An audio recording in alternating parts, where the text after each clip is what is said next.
nin ayaa xaaskiisa oo xaamilo ahayd waxa uu ku dilay duleedka magaalada Muqdisho waxaana wararku ay sheegayaan in ciidamada ammaanka ay gacanta ku dhigeen.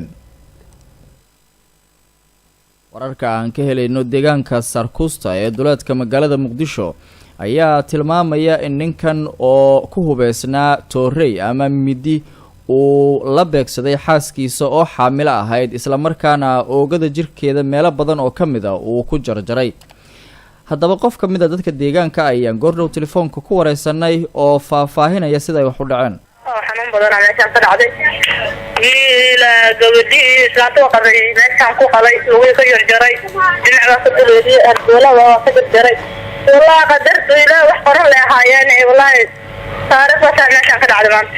waa gartay marka dhacdadan sida ay ku bilaabatay inooga sheekay. walaalo waxa ku bilaabatay mali garno waa nin maajis qabo daba caruur iskaleen wasrada jimaayeen waxa ku bilaabatay mali garno waxa leeyahay jiro qadi jiro qof kacday marba maseer qof waxa iska sheegay. waa gartay marka dilka ninkan muxuu adeegsaday ma toorey ma maqar maxabadu ku dhuftay maxay ahayd?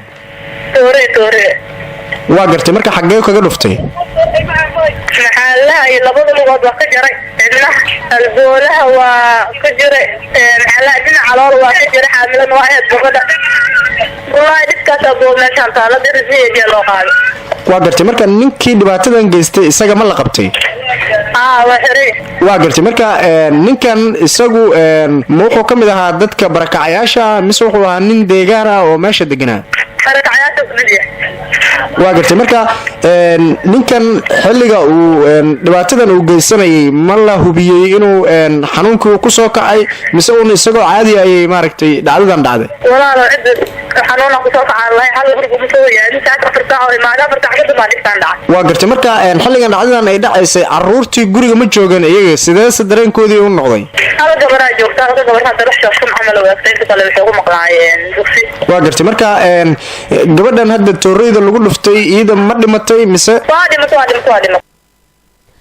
haweeney ka mid ah dadka deegaanka oo ka warbixinaysay nin xaaskiisa oo xaamilo ah maanta ku dilay duleedka magaalada Muqdisho waxay u waramaysay wariyaheena Axmed Xuseen Cadow.